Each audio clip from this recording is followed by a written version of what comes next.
कर्नाटक प्रदेश के वालगावी के रहने वाले 13 सदस्य होते हैं जो कि उत्तर प्रदेश के प्रयागराज के महाकुंभ में स्नान करने के लिए 26 जनवरी 2025 को वहां से चलते हैं। और यहां जब पहुंच जाते हैं तो उसके बाद उसका मेन मकसद ये था कि मौनी अमावस्या पर ही स्नान करे। और इन्हीं सदस्यों में से एक लड़की होती है जिसका नाम मेघा होता है। मेघा की उम्र लगभग 24 साल के आसपास होती है और सोशल मीडिया पर उसने एक वीडियो बनाया और वीडियो बनाने के बाद अपलोड कर दिया और लोगों को ये संदेश दिया। उसने ये कहा कि हम कुंभ के मेले में आए हुए हैं, यहाँ बहुत भीड़ है, इसीलिए संभव हो तो आने से बचें। हालांकि आप आना चाहते हैं तो कृपया सावधान, एक दूसरे का हाथ थामे हुए। दरअसल ये वीडियो जब उसने वीडियो माध्यम से लोगों को संदेश दिया, ये संदेश लगातार सोशल मीडिया पर वायरल होने लगता है। और वायरल होने के पीछे एक वजह होती है। मेघा जिसकी उम्र 24 साल होती है वो महाकुंभ के उस भगदड़ में मारी जाती है।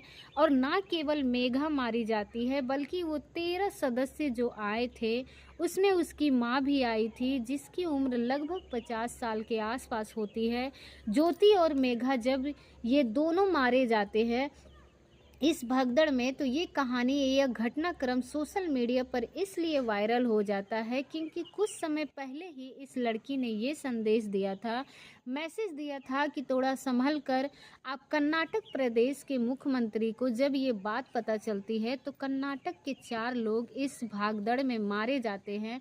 उनको लाने के लिए अधिकारियों को विशेष विमान की व्यवस्था की जाती है और ये लड़की जो चली जाती है, लेकिन ये पता चलता है कि वहाँ यानी कि संगम तट पर ही नहीं बल्कि एक और जगह थी झूसी, वहाँ भी एक हादसा हुआ था। और ये हादसा भी कोई कम बड़ा नहीं था। दरअसल एक हादसा था जो सोशल मीडिया की अलग अलग प्लेटफॉर्म पर वायरल हो रहा था, लोग उसके बारे में जान रहे थे, लेकिन झूसी के इस हादसे के बारे में किसी को कानों कान तक खबर नहीं पहुंची थी। लेकिन एक पत्रकार अचानक से ही वहां पहुंचता है और ये मामला भी सोशल मीडिया पर बहुत तेज़ी के साथ वायरल होने लगता है। दरअसल आज की कहानी के माध्यम से हम ये समझाने की कोशिश करेंगे कि दूसरे हादसे में हुआ क्या था। तो सबसे पहले आप सभी को मेरे तरफ से नमस्कार और आप सभी का मेरा यूट्यूब चैनल पे स्वागत है। आज की जो सच्ची घटना है जो मैं आपको सुनाने जा रही हूँ, ये सच्ची घटना है उत्तर प्रदेश के प्रयागराज से। जो हाँ महाकुंभ चल रहा है और महाकुंभ में झूसी में एक स्टोर लगा हुआ था हल्दीराम कंपनी, और इस स्टोर पर बड़े बड़े अक्षरों में लिखा हुआ था largest snacks company of India. जैसे कि इसका एक छोटा सा क्लिप होता है, यहाँ पे लोग आ रहे हैं जा रहे हैं, थोड़ी भगदड़ थी। और ये जो वीडियो है ये सोशल मीडिया पर वायरल होने लगता है और इस वीडियो की खबर लग जाती है ललन टॉप के एक पत्रकार को। और ललन टॉप के पत्रकार ने जैसे ही इस वीडियो को देखा, देखने के बाद क्योंकि जो वो इलाहाबाद यानी कि प्रयागराज से ताल्लुक़ रखते हैं इसीलिए उन्होंने इसे ढूंढने में थोड़ा सा वक्त लगा, लेकिन वक्त पर यानी कि 29 जनवरी 2025 की रात 12 बजे के आसपास कता इस हल्दीराम के इस स्टॉल के पास पहुंच जाते हैं जो एक काफ़ी बड़ा दुकान से भी काफ़ी बड़ा था। और उसकी सहज मस वहां पहुंच जाते हैं और पहुंचते रात के 12 बज जाते हैं। और 29 जनवरी 2025 की रात लगभग 12 बजे कुछ ही देर में 30 जनवरी की रात शुरू होने वाली थी। और जैसे वहां पहुंचते हैं तो जेसीबी मशीन के माध्यम से कुछ और मजदूर लोग भी काम कर रहे थे, पुलिस वाले भी देख रेख में लगे हुए थे, कुछ लोग यहाँ वीडियो बना रहे थे, तो कुछ लोगों का रेला था जो आ रहा था और जा रहा था। जेसीबी मशीन के माध्यम से जो वहाँ लोगों के चप्पल, शॉल, कपड़े, बैग इस तरह से पड़े हुए थे उनको एक साथ ऐसे इकट्ठा कर रहे थे जैसे कि कहीं से रेत या कोई मिट्टी हो या टीला होता है, उसको जेसीबी मशीन से आगे बढ़ाते हैं। और इस हिसाब से वो पूरा का पूरा जो मलबा था जिसमें बड़ी मात्रा में हजारों की संख्या में चप्पलें थी, हजारों की संख्या में कपड़े थे, हजारों की संख्या में सामान था। उसको मलबे को ट्रैक्टर ट्रॉली में भरकर ट्रैक्ट भर ले जाते हैं। तभी पत्रकार ने पूछा कि भैया यहाँ कब से भर रहे हो? तो उसने कहा कि शाम 6 बजे से लगे हैं और 7-8 ट्रॉली यहाँ से इस तरह से जो सामान है वो यहाँ से भेज चुके हैं। जैसे ही पत्रकार ने ये देखा उसे बड़ा आश्चर्य हुआ, ताज्जुब हुआ कि लोगों को लग रहा था कि संगत तप्त ही हादसा हुआ है, लेकिन यहाँ तो शायद उससे बड़ा हादसा हुआ था, क्योंकि हजारों की संख्या में लोगों के जो सामान थे वो यहीं पर छूट गए थे और उनको ढोने के लिए, उनको ले जाने के लिए, उनको फेंकने के लिए, रास्ता साफ करने के लिए जेसीबी मशीन का सहारा लिया गया और जगह जगह ट्रैक्टर लगे हुए थे, खड़े हुए थे और ट्रैक्टर में जब भरा जा रहा था, आखिरकार जो नज़र पड़ जाती है यहाँ से पास में, यानी कि ठीक पास में एक चौकी होता है, चौकी जो कि भीड़ की वजह से उसे तहस नहस हो जाती है। उसके जो अवशेष थे वो अवशेष ही बचते हैं, बाकी तो चौकी वहाँ रहती नहीं है। लेकिन ठीक उसी के बराबर में जो था हल्दीराम का स्टॉल था। हल्दीराम के स्टॉल के पास जैसे ही पहुँचते हैं तो वहाँ जाने के बाद एक लड़की जिसका नाम नेहा ओझा होता है, नेहा ओझा ने जैसे ही पत्रकार को देखा तो पत्रकार पर वो भड़क जाती है और कहती है कि तुम्हें पहुँचते पहुँचते इतना वक्त लगा। पत्रकार ने माफ़ी मांगते हुए कहा कि बहन हमें माफ़ कर देना, हमें जानकारी नहीं थी, जैसी ही जानकारी मिली है मैं अकेला ही यहाँ पहुँच पाया हूँ। यानी कि अगर भारतवर्ष की बात करें तो तमाम मीडिया चैनल है, तमाम अखबार है, तमाम सोशल मीडिया पर काम करने वाले पत्रकार है, लेकिन महज एक पत्रकार थे जो ललन टॉप के पत्रकार थे। उन्हें भी 29 जनवरी 2025 की रात लगभग 12 बजे का समय हो जाता है और ठीक इस घटना के 12 घंटे से ज़्यादा समय हो जाता है। तो पहली घटना होती है वो 28-29 जनवरी की रात होती है और जब यहाँ पहुँचते हैं तो इस घटना के लगभग 24 घंटे के बाद पहुँचते हैं और वहाँ जाकर जब इन्होंने देखा कि उस लड़की से बातचीत करने की कोशिश की तो लड़की गुस्से में थी और लड़की से पूछा कि ये बेटा हुआ क्या था, तो तुमने अपनी आँखों से क्या देखा? तो उस लड़की ने कहा कि मैंने जो अपनी आँखों से देखा 29 जनवरी 2025 की सुबह 4 बजे से सुबह 8 बजे तक इस तरह से भगदड़ थी। महज 2 पुलिस वाले थे, लोगों का रेला जिधर चारों तरफ से रास्ते जैसे बंद हो गए थे और लोग एक जगह फंस गए थे।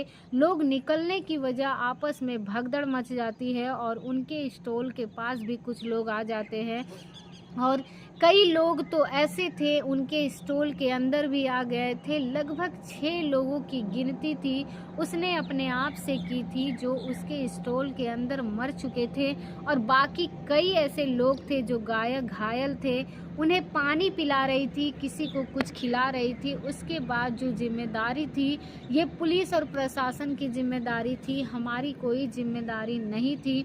वो लड़की रोते हुए कहने लगती है कि 80,000 उसके गले में रखे हुए थे और 80,000 भी किसी ने चोरी कर लिए और कई लोगों के आधार कार्ड, पैन कार्ड, ये सामान यहाँ पर छूट गए हैं, यहाँ पर रखे हुए हैं। आप देख सकते हैं, अंदाज़ा लगा सकते हैं कि क्या स्थिति रही होगी। इसी बीच में जो उसका स्टॉल का मालिक होता है वो भी मौके पर पहुँच जाता है और मौके पर आने के बाद कहता है कि साहब आप अंदाज़ा नहीं लगा सकते हैं इस हादसे में, यानी कि संगम तट का हादसा अलग है और ये जो झूसी का हादसा है बिल्कुल अलग है। यहाँ कम से कम 24-25 लोग तो मारे गए हैं और होगा ना हो जाने कितने लोग घायल होंगे। आखिरकार इस मामले को ऐसा क्यों दबाया जा रहा है, इसके बारे में कुछ पता ही नहीं चल रहा था। जो पुलिस को करना चाहिए था वो काम आप लोग कर रहे थे, हम लोग कर रहे थे। पीने के लिए पानी की व्यवस्था भी नहीं थी। हमारी दुकान पूरी की पूरी तरह से उजड़ चुकी है, कैसे ये सामान वापस आएगा, कहाँ से आएगा, इस तरह की बातें करते करते कभी लड़की रोने लगती है तो कभी वो आदमी रोने लगता है और लड़की की आवाज़ बिल्कुल पूरी तरह से बैठ चुकी थी। तभी लड़की ने अपनी बातचीत में कहा कि वो पढ़ाई कर रही थी, उसे एक जॉब का ऑफ़र मिला, कुछ दिनों की पार्ट टाइम जॉब भी की और उसे लगा कि यहाँ आकर कुछ पैसे कमा लेगी, लेकिन अब वो 80,000 थे जो गले से निकाल चुके थे और चोरी हो चुके थे।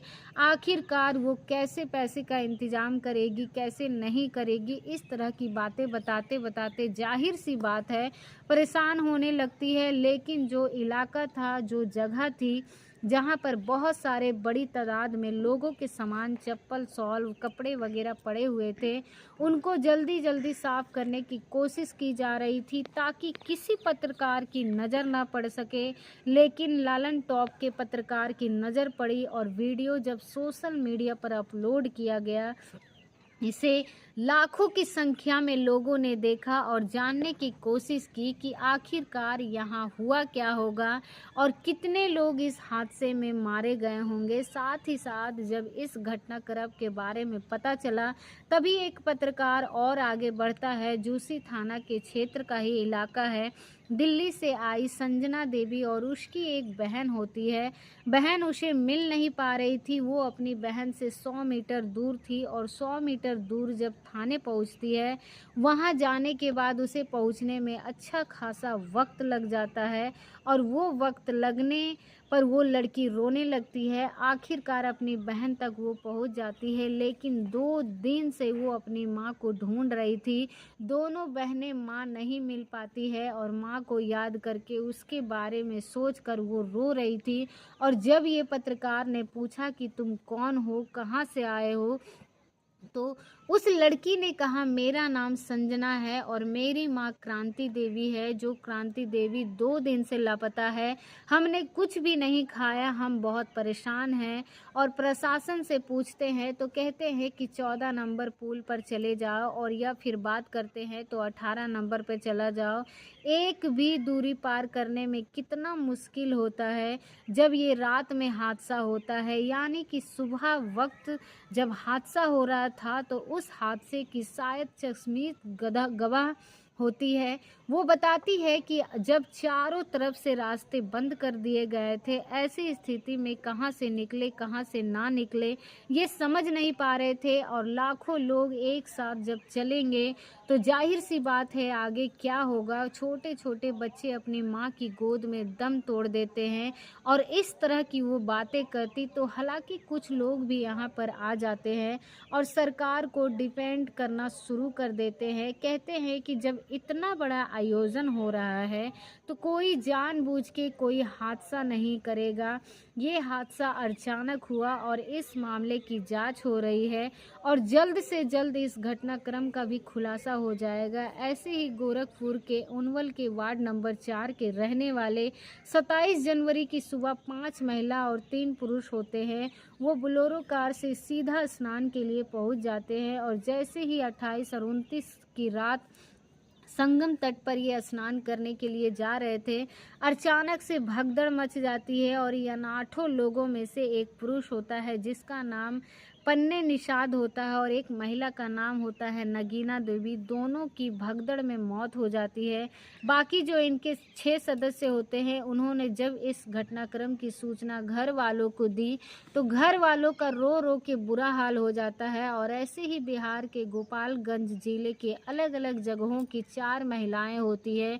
एक का नाम क्रांति देवी होता है, एक का नाम तारा देवी होता है, एक का नाम सरस्वती देवी होता है और एक का नाम शिवकाली देवी होता है। भगदड़ मची रात के 28 और 29 जनवरी 2025 की रात को। उस भगदड़ में गोपालगंज बिहार की 4 महिलाएं जब मारी जाती है, महिलाएं में से शिवकाली देवी की 4 बेटियां होती है, 2 बेटे होते हैं। एक बेटे का नाम छोटन होता है, दूसरे का नाम राहुल होता है। बिहार में रहकर विदेश में रहकर नौकरी करता है और छोटन जो होता है वो पुणे में रहकर नौकरी कर रहा था। जब उन्हें पता चलता है कि उसकी मां इस हादसे में मारी जा चुकी है तो दोनों ही बेटे अपनी मां की अंतिम दर्शन करने के लिए चले आते हैं और पिता की पहले से ही मौत हो चुकी थी। इस तरह की कहानी है।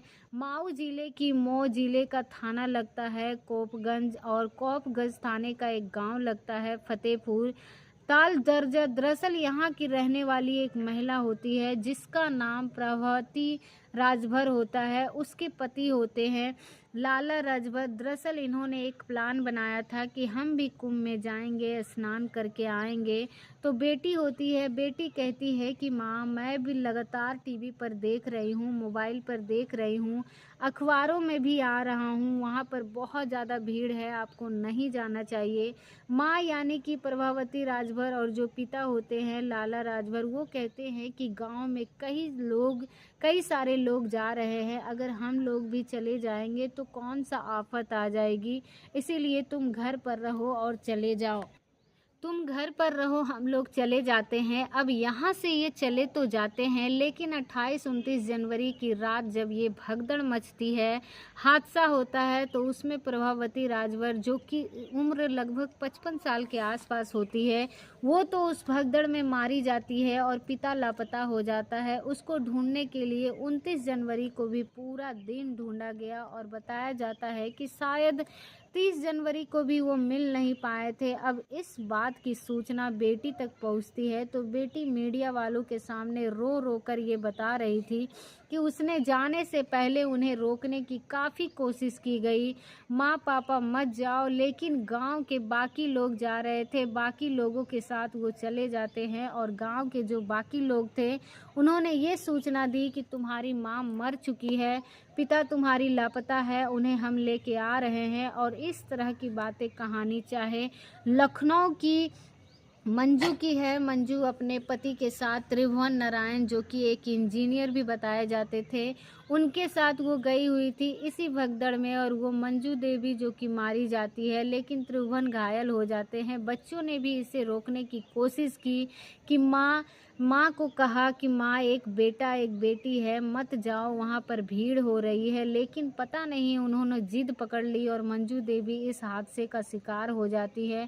ऐसे ही बिहार औरंगाबाद के बहुत सारे ऐसे लोग हैं जो लापता है, आपने सुना होगा, हो जाती है। ऐसी ही कहानियाँ जो है लोगों के सामने शायद कभी भी आ पाएगी या नहीं आ पाएगी, लेकिन कुछ लोगों के लिए ये महाकुंभ का जो मामला था, इसमें जो भगदड़ मची थी, उसमें ज़िंदगी भर तक उनके लिए दर्द बन जाता है। हालांकि इस दर्द को कम करने के लिए मुख्यमंत्री योगी आदित्यनाथ ने उच्च स्तरीय न्यायिक जांच करने के आदेश दिए हैं और ये भी कहा है कि जो भी दोषी होगा उस दोषी को किसी भी कीमत पर छोड़ा नहीं जाएगा।